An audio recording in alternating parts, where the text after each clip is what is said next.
Pai Nosso se encontra em Mateus capítulo 6, verso 9 em diante. A oração chamada oração do Pai Nosso é um anticorrosivo, que o próprio Jesus preparou para corrosões e deturpações da oração. E essas deturpações, essas corrupções que Jesus estava percebendo nos seus dias e que acontecem hoje também, essas deturpações, elas não têm a ver com a forma da oração, mas o propósito e o conteúdo da oração. Por exemplo, nós já vimos aí no capítulo 6, no versículo 5, que havia um problema de exibicionismo nas orações dos religiosos daqueles dias de Jesus e dos nossos também. Você percebe como Jesus diz aí, quando vocês orarem, não sejam como os hipócritas, porque gostam de ficar orando em pé nas sinagogas e nas esquinas. E essa frase diz tudo, a fim de serem vistos. Havia também o problema da manipulação, o problema deles acharem que pela oração não somente eles podiam ser vistos pelos outros, mas a oração era um jeito deles conseguirem o que eles queriam de Deus. Eles achavam que pela oração eles poderiam manipular Deus. O versículo 7 diz assim: quando orarem, não fiquem sempre repetindo a mesma coisa, e esse é um artifício que eles utilizavam, os pagãos e os religiosos judeus também, porque eles pensavam que pelo muito falar seriam ouvidos. Eles achavam que era pela repetição que eles podiam controlar a Deus. E o Senhor Jesus Cristo vem e diz, olha, quando vocês orarem, tão somente se dirijam a Deus. Por isso ele diz no versículo 6, fecha a porta do teu quarto e vai lá e ora em secreto. Não fique querendo aparecer, não fique querendo mostrar que você é um bom orador. Com relação ao problema da manipulação e do controle, Jesus diz assim, olha, dependa de Deus, ore a um Deus que já sabe tudo o que vocês precisam antes mesmo de vocês pedirem. E aí o Senhor Jesus Cristo, tendo isso em mente, essas corrosões, essas deturpações da oração, ele vai apresentar a oração anticorrosiva do Pai Nosso, que nós já vimos na semana passada os fundamentos dela, e principalmente são esses três aqui. Primeiro, essa oração nos mostra que Deus espera que você ore, não é uma opção para você. Segundo, nós já vimos como fundamento que essa oração deve sim ser repetida. Não, contudo, de forma inconsciente, de forma litúrgica, ou apenas de forma cerimonial, ou apenas como uma reza. Ela tem que ser repetida, mas de forma consciente. Nós usamos a ilustração da treliça. A treliça é aquela barra de madeira ou de ferro, aquele conjunto, né? Aquele formato padrão, no caso da jardinagem, né? Por onde a planta deve crescer.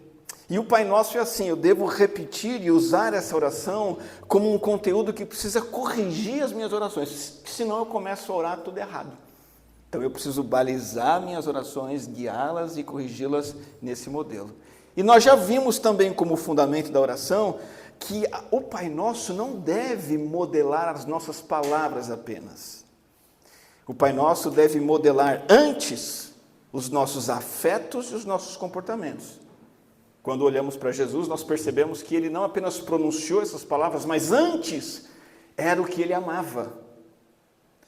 Ele amava o Pai, ele amava o reino, ele amava a vontade de Deus, ele amava distribuir o pão, perdoar, vencer as tentações. E quando ele ora por isso, é algo que ele desejava no coração, era a essência da vida dele, era o que ele praticava.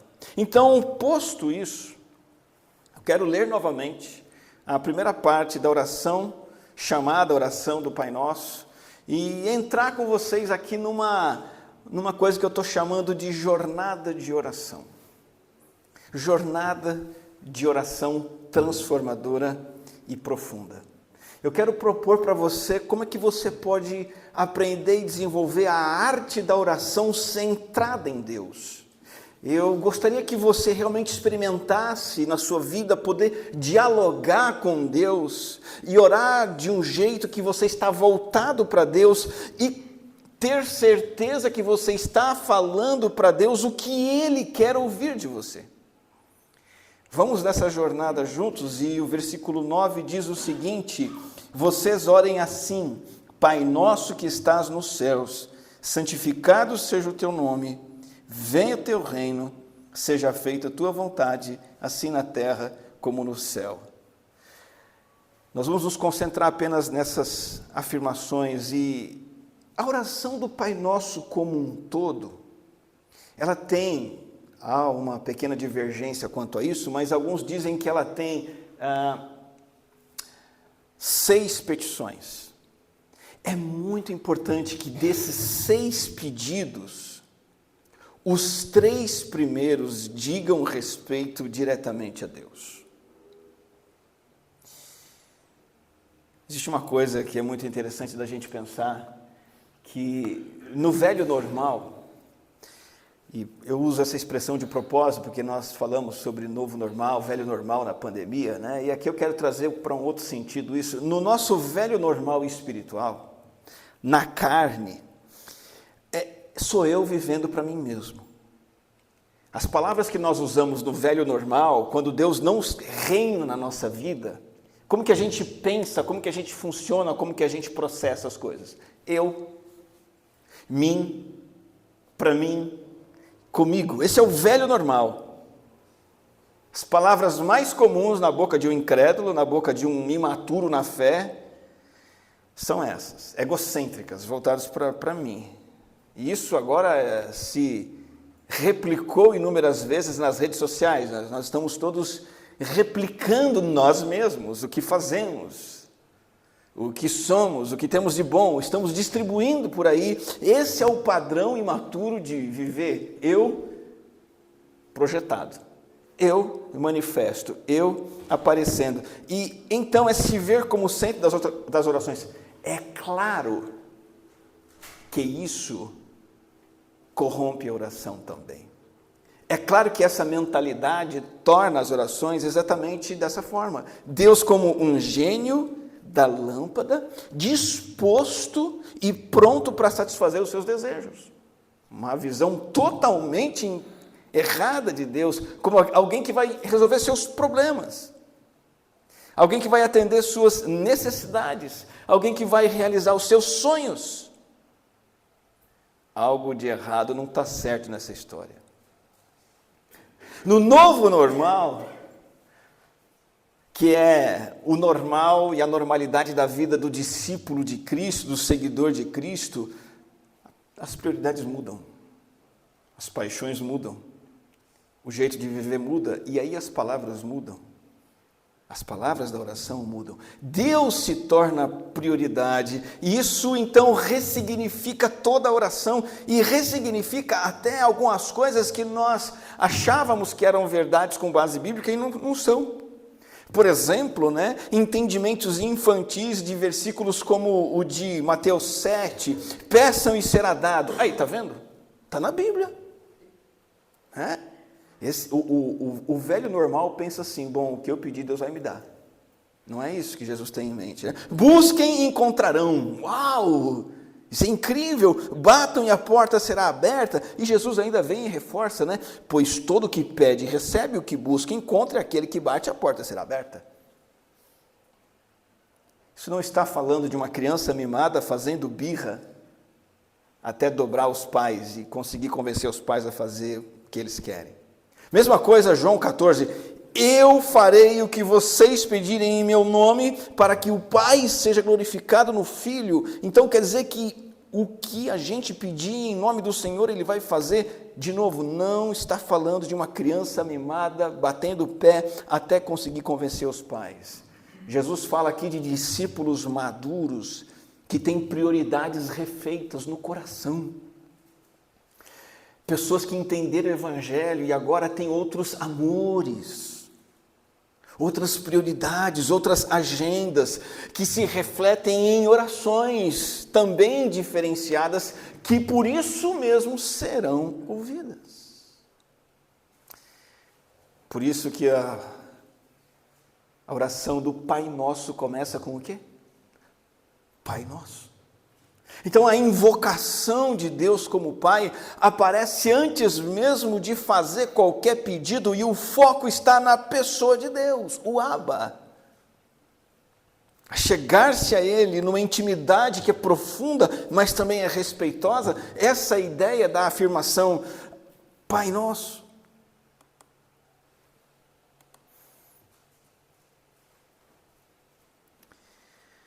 Os judeus na época de Jesus não se dirigiam ao Senhor dessa forma. Eles, de maneira muito peculiar, e muito séria, e muito comprometida, eles só se dirigiam a Deus com títulos elevados. Deus é o soberano. Deus é o rei. Deus é um nome que eu nem pronuncio. Nunca se pensava num Deus achegado, paternal. Um relacionamento pessoal com esse Deus era inimaginável. E aí aparece Jesus ensinando a dirigir-se a Deus com as palavras Pai Nosso. E ele mesmo tantas outras vezes se dirigiu a Jesus assim, né? Eu te louvo, Pai, Senhor dos céus e da terra, Mateus 11, 25. Jesus sempre clamava a Deus como Pai e dizia, Abba, Pai, tudo te é possível, afasta de mim esse cálice, Marcos 14, 36. João 11, 27 diz, agora meu coração está perturbado, o que direi? Pai, salva-me dessa hora? Não, eu vim exatamente para isso, para essa hora. Pai, glorifica o teu nome, João 12. E em João 17, Jesus olhou para o céu e orou, Pai, chegou a hora, glorifica o teu filho, para que o teu filho te glorifique. Isso assombrou, deixou assustados os ouvintes de Jesus. Eles não conheciam essa experiência com Deus. Na hora da refeição, na hora da aflição, na hora de uma prova, em todos os momentos, na hora da gratidão, na hora de uma petição importante, sempre Jesus se referia a Deus como seu Pai. Olha, você é discípulo de Jesus? Sim, pelo arrependimento dos pecados, pela fé na obra de Cristo, na cruz do Calvário, você é discípulo de Jesus, você se tornou filho por adoção do Pai Celestial, você deve se achegar a Deus dessa mesma forma.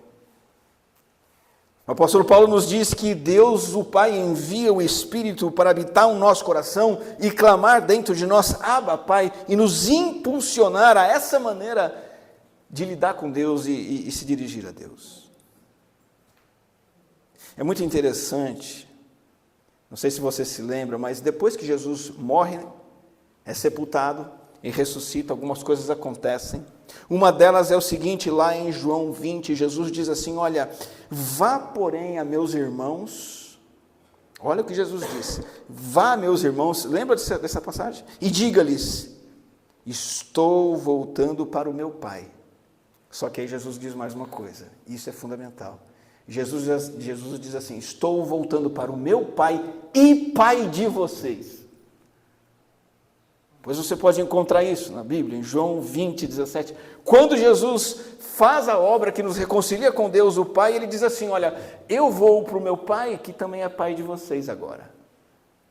É assim que vocês devem se dirigir. Porque eu produzi os meios pelos quais vocês podem se achegar a Deus. Não são orações rebuscadas, não são orações repetidas, não são orações estratégicas. Os meios são, na verdade, um só. O meu sacrifício na cruz do Calvário permite que você se achegue ao Deus Todo-Poderoso e possa dizer a Ele, meu Pai, Pai Nosso. É uma relação especial que o Senhor tem com os seus seguidores.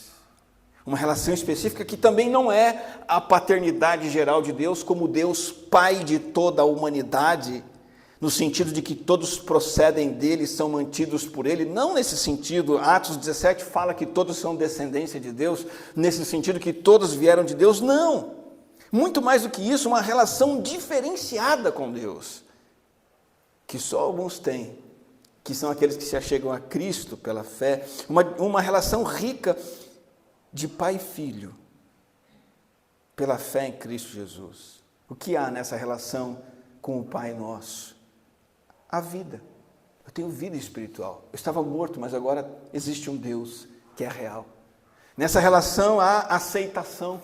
Esse Deus me aceita. Sempre que eu me achego a Ele, seja qual for a necessidade, se eu me achego com humildade e coração quebrantado, eu sou aceito. Nessa relação eu tenho perdão, eu tenho vida, eu tenho aceitação, eu tenho herança. Há uma herança separada para mim. Nessa relação eu tenho uma família, eu sou cuidado, sou protegido por esse pai. Ele me dá a direção, esse pai também me disciplina. Uma relação diferenciada que você deve expressar na sua maneira de falar com Deus. E o texto continua dizendo assim: Pai nosso que estás nos céus. Importante essa parte da invocação inicial. E esta é a invocação inicial: Pai nosso que estás nos céus. Se fosse só o Pai Nosso, nós poderíamos acabar escorregando num problema que já existe em nossos dias, em que a soberania de Deus, a sua elevada grandeza, são muitas vezes ignoradas. Sabe, para muitos, Deus é tratado apenas como o amigão. Muita gente trata Deus não como Pai celestial, mas como Paizão. Então é tratado de forma doce, fofa, né, familiar. Você quer ver um exemplo? Já ouviu, já falou, já assistiu alguém dizendo assim: estou apaixonado por Deus, apaixonado por Jesus? Que conversa é essa, né? Não há um único mandamento na Bíblia que diga que você tem que ser uma pessoa apaixonada por Jesus ou por Deus. Isso mostra uma certa irreverência, superficialidade, que acabam tirando de lado a devoção ao imensurável. Tira a devoção ao infinito, ao grandioso. Tira o temor de uma vida santa. Temos que nos achegar a esse Deus com intimidade, mas conscientes da sua transcendência majestosa. O quanto Ele é magnífico, sublime. E ainda mais abalados com as duas coisas juntas. Eu chamo de Pai um ser que é infinito, que não habita no universo, habita além desse universo, ele habita no alto e no inatingível, e eu posso me achegar a Ele de forma pessoal e íntima. Então, quando nos falamos com Deus, Deus é o centro dessa fala, e as nossas orações têm que ter essa reverência, essa solenidade, esse assombro e essa ousadia. Tratamento de honra, tratamento de obediência, misturando afinidade com ousadia. Jesus, que chamava Deus de Pai, certa vez ele disse em João 17, eu te glorifiquei na terra, completando a obra que me deste para fazer. Quando você se achega a Deus em oração, tem que ter isso em mente. Deus, é o seguinte, eu existo aqui para te glorificar. Tu és o meu Pai, tu és o soberano, tu estás no céu e eu estou aqui para fazer a tua obra. E aí você vai entrar nessa jornada de uma oração que é teocêntrica, que é centrada em Deus, que é significativa, que é uma experiência única. E você vai dar 3 passos nessa jornada. E o primeiro passo que você vai dar nessa jornada, então, invocando Deus como Pai, falando com Deus, tendo Ele como foco e não a si mesmo, o primeiro passo que você vai dar é esse aqui, ó. Você vai dizer: Deus, o meu pedido é esse, que o teu nome seja santificado. Isso decorre da invocação inicial. Se Deus é o Pai celestial, acima de tudo e todos, a quem eu posso me achegar como Deus querido, então o que tem que acontecer diante desse Deus? Deus, a única coisa que importa é que o Senhor santifique o teu nome. E esse é o pedido, ok? Eu estou pedindo que Deus santifique o seu próprio nome. Agora, há uma coisa aqui que pode ser uma contradição e um dilema. Por quê? Porque nome significa quem Deus é. Nome equivale ao caráter de Deus, a tudo que Ele é, toda a pessoa, todos os seus atributos. Nome. Deus, o próprio Deus. Qual é o dilema? Por que pedir que Deus seja santificado se Ele já é santo? Imagina. É você pedir uma coisa que você já tem. Seu filho está lá comendo, né? Aí você termina de dar comida para ele, ele pede: eu quero comer hambúrguer. Mas você já acabou de comer hambúrguer. Mas Você não queria hambúrguer? Eu já te dei. Deus já é santo. Por que pedir que ele seja santificado? A resposta é porque o nome de Deus precisa se conservar santo no uso que nós fazemos dele. E isso nem sempre acontece. E você e eu, na verdade, arrisco dizer, boa parte das vezes, não fazemos um uso santo do nome santo de Deus. Como eu disse, Deus é o sujeito da ação, é Ele santificando o seu próprio nome. E quando esse pedido é atendido, no entanto, nós vamos conservar o nome de Deus santo no uso que fazemos dele. Então, na verdade, Jesus está dizendo o seguinte, olha, quando você falar com Deus, peça que Ele leve você a reconhecê-lo como santo. Então, esse pedido é mais ou menos isso, Deus, que eu reconheça a tua santidade, que eu trema diante da tua santidade, que eu me curve diante da tua santidade, que eu lhe dê honra, reverência, obediência, que nada em mim desonre aquilo que o Senhor é em essência. E Deus atua de tal maneira que cada vez mais pessoas venham conhecer a tua santidade e venham se curvar diante da tua santidade. Deus, que mais pessoas te glorifiquem e que todos nós reconheçamos quanto o Senhor é grande, santo e temível. Esse é um aspecto que eu diria missionário, evangelístico do santificado seja o teu nome. Que o Senhor seja visto como santo lá no nosso trabalho de promoção social na escola. Que o Senhor seja visto como santo pelos meus vizinhos, eles não te conhecem. Que meus pais possam vir a conhecer o Senhor como Deus santo, temível. Que a minha cidade, o meu país, este mundo. Esse pedido é, Deus, me faça santo, que eu te reverencie. Trabalhe em mim e em outras pessoas para que reconheçamos essa tua santidade, que sejamos fascinados pela tua beleza infinita e que sejamos encantados com quem tu és. A principal razão do ser humano é essa. O fundamento, o motivo que justifica a nossa existência é dar a Deus a honra que o seu nome merece, glorificar a Deus e desfrutar eternamente dele.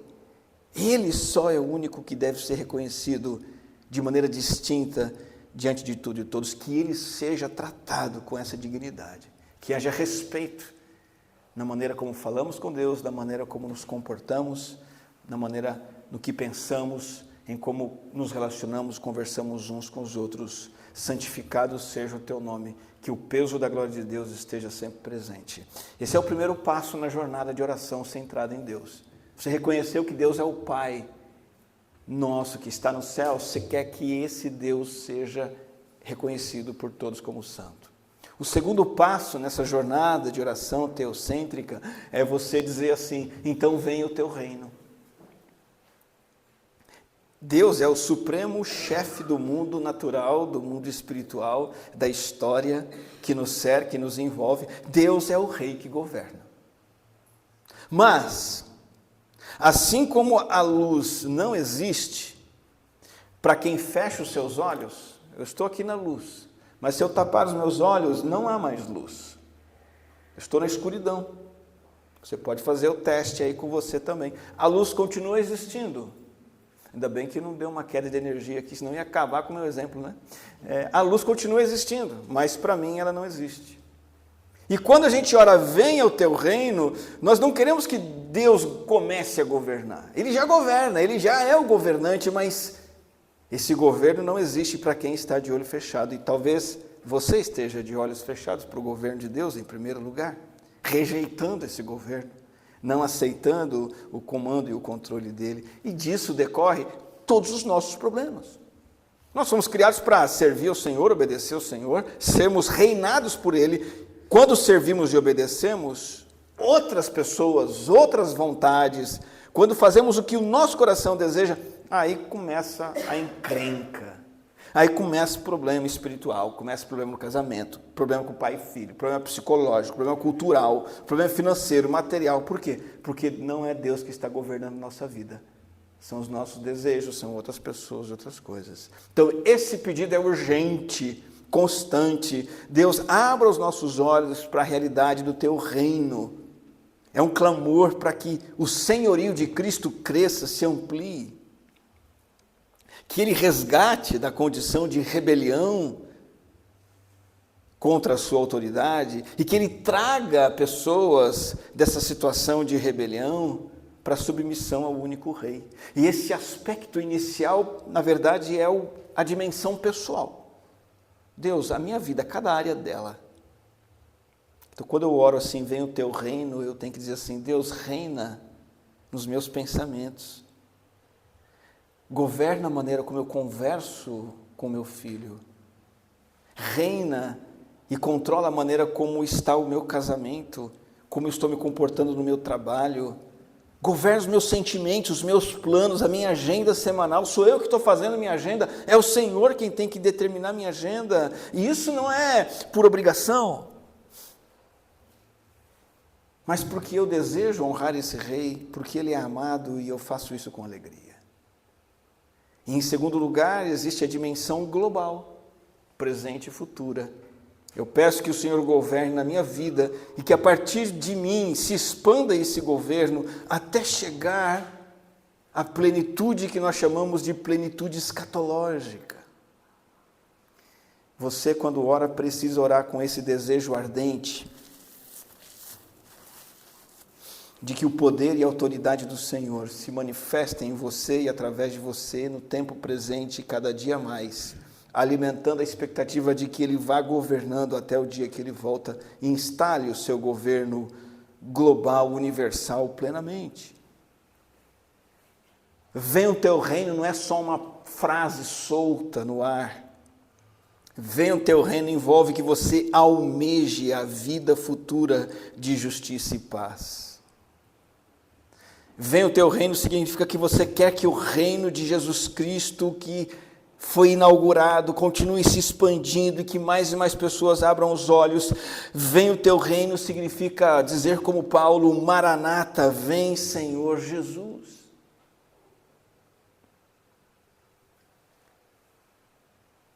Esperando novos céus e nova terra, onde se habita a justiça, segundo a Pedro 3,13, não pode ser um pedido feito da boca para fora. Como é que eu posso orar? Deus, vem o teu reino.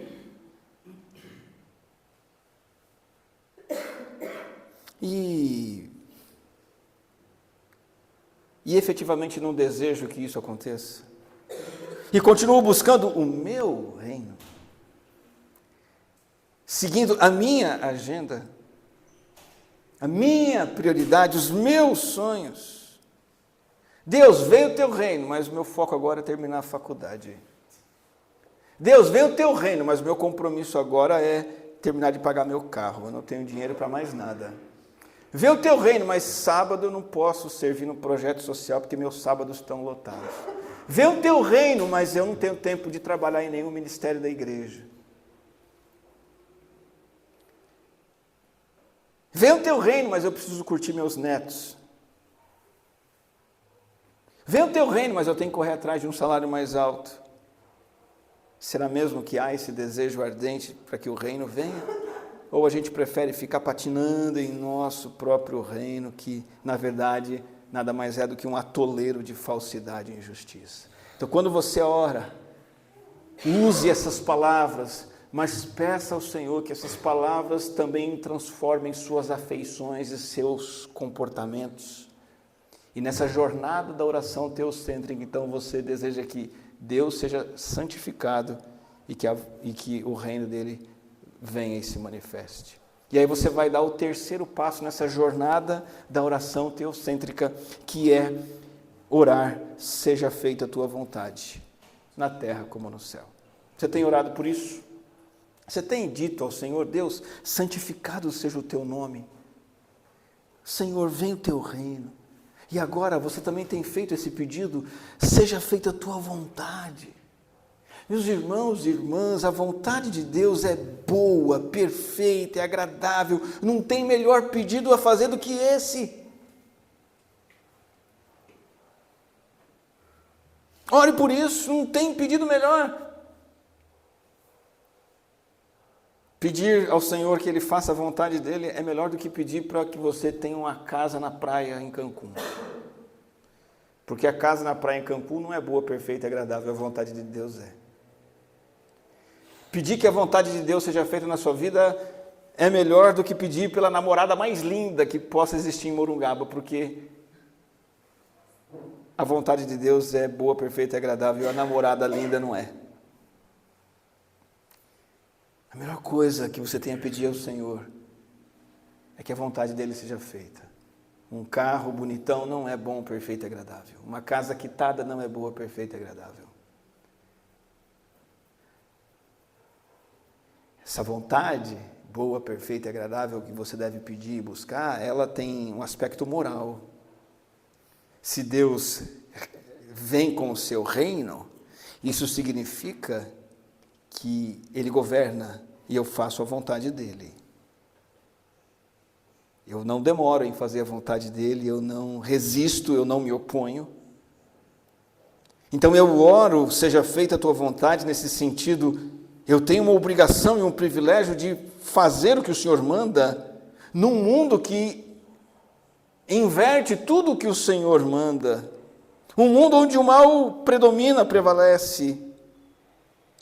Que os desejos de Deus sejam cumpridos em mim, através de mim, agora como são cumpridos no céu. Então, nessa oração, nessa jornada fantástica de uma oração diferente, uma oração centrada em Deus, você vai, na verdade, passar pela experiência de amoldar o teu coração ao de Deus e não tentar transformar a vontade de Deus na sua. O que a gente quer, o que a gente planeja, o que a gente sonha, o que a gente tanto anseia, irmãos, vamos combinar, é pura tolice. O que nós planejamos é bobagem.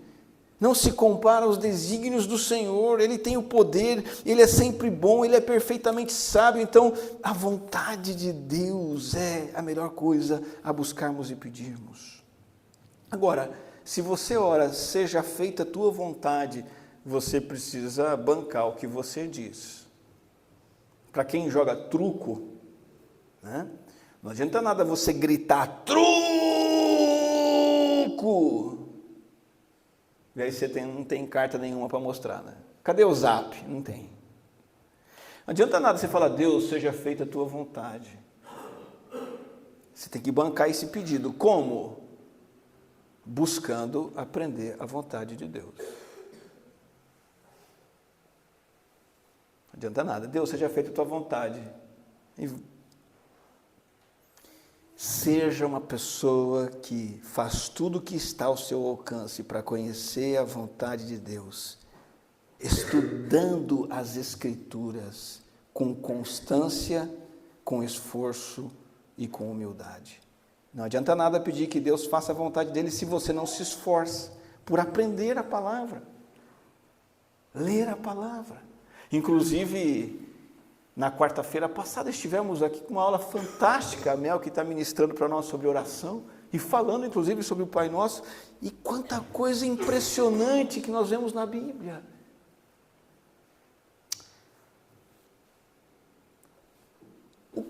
Que mandamento da palavra de Deus você aprendeu essa semana por conta própria? Percebe? Que versículo você memorizou da Bíblia essa semana? Se alguém perguntasse para você, viu, você pode me explicar um pouquinho do livro de Apocalipse? Está na Bíblia, você saberia? Se alguém chegar para você e dizer, olha, como é que pode um Deus tão bom permitir que aconteça tanta tragédia no mundo? Por exemplo, as inundações do Rio Grande do Sul. Você pode me explicar isso? Você saberia explicar isso? Abrir a Bíblia e explicar? Você saberia dizer o que os profetas da Bíblia ensinaram?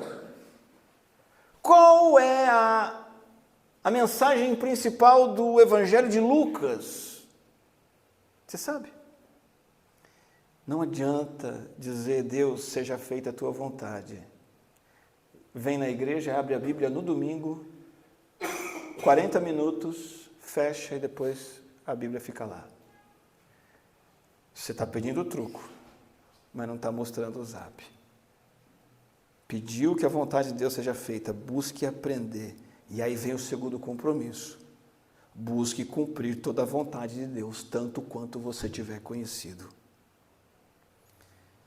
Busque conhecer essa vontade e cumpri-la. Existe esse aspecto da vontade de Deus, então, que é a vontade moral. Mas há um segundo aspecto de pedir que a vontade de Deus seja feita, que tem a ver com a vontade soberana, que Ele não mostra, que Ele não informa, que Ele nem pergunta. É quando o pneu fura. Você não queria que furasse, óbvio. É quando você é demitido da empresa. E claro que você não pediu isso, não queria isso, na maioria das vezes. Vontade soberana é quando acontece uma enchente. Quando acontece um acidente de trabalho. Deus está permitindo ou fazendo algo. E aí quando nós dizemos, seja feita a tua vontade, nós estamos dizendo assim, Senhor, me dá graça para suportar de bom grado a enfermidade, a pobreza, a desgraça, o sofrimento, a adversidade. Mas também me ajude a ver o que há de muito mais presente na minha vida, todas as coisas boas que o Senhor tem feito, o emprego, o ar que eu respiro, a água que eu bebo, os meus familiares, tua vontade é perfeita e maravilhosa. Se eu tenho um Pai Celestial, soberano, perfeito e bom, eu posso sempre dizer a Ele, Deus e Pai soberano, seja feita a tua vontade.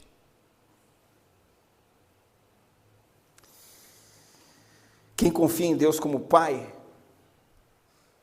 consegue pedir graça para suportar os problemas, com paciência, com gratidão, sabendo que a vontade perfeita desse Pai está se cumprindo. Uma criança de 4 aninhos, ela não é capaz de entender muitas exigências e proibições dos pais. No entanto, se ela for bem educada, infelizmente muitas não estão, mas se ela for bem educada, ela vai entender que precisa confiar no Pai e fazer o que o Pai manda, independentemente dela entender ou não.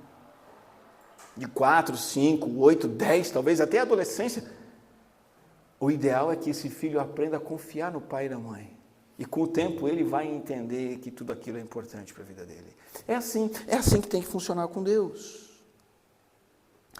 E é interessante que foi exatamente esse trecho do Pai Nosso que Jesus vivenciou e que ele repetiu no momento de sua maior agonia. Lembra-se? Jesus diz assim, Pai, se queres, e veja como ele se dirige a Deus, Pai, se queres, afasta de mim esse cálice. Mas olha o alinhamento da vontade. Contudo, não seja feita a minha vontade, mas a tua. Esse é o Deus que você conhece? Esse é o Deus com quem você conversa? É assim que você fala com Deus? Pense nisso. Jesus se submeteu à vontade do Pai em vez de seguir os seus próprios desejos humanos. E por causa disso nós somos salvos.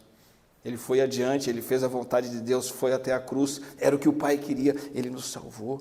E da mesma forma nós devemos submeter os nossos desejos aos desejos de Deus. Sabendo que o que Ele tem para nós, o seu plano é bom, é perfeito e agradável.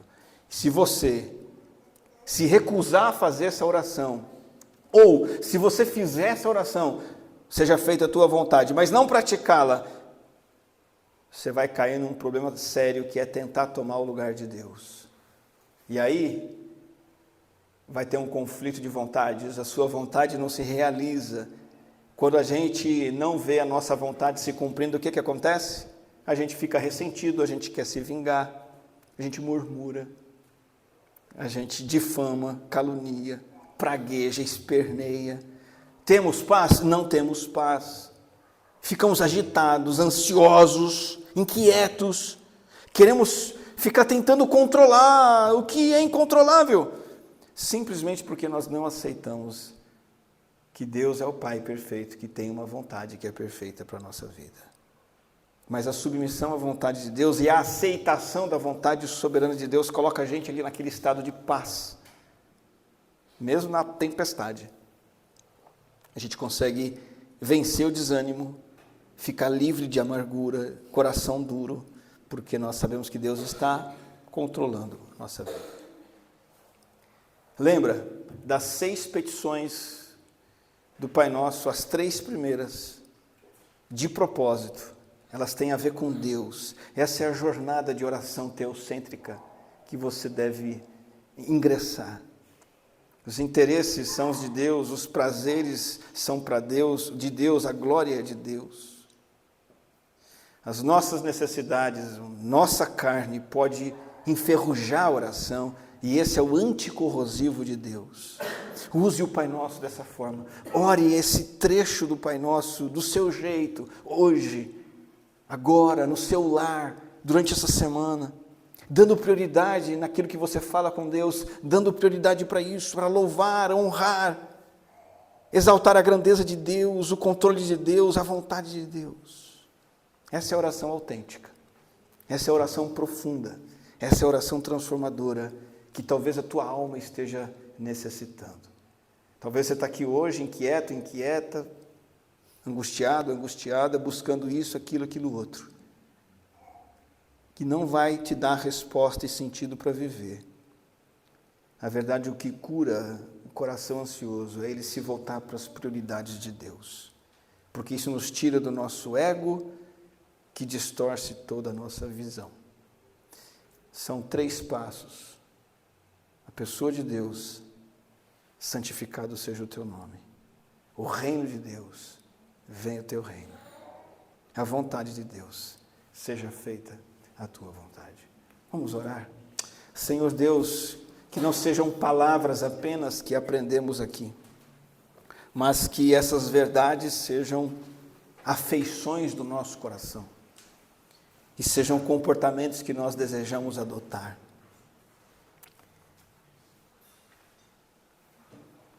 Possamos reconhecê-lo como nosso Pai infinito, soberano, íntimo e próximo, que tem o melhor para nós. Possamos nos dirigir a Ti, tendo o Senhor os seus interesses como prioridade, a exaltação do Teu nome, a ampliação do Teu reino e a realização da Tua vontade nas nossas vidas. Louvado seja o Senhor, em nome do Teu Filho amado Jesus. Amém.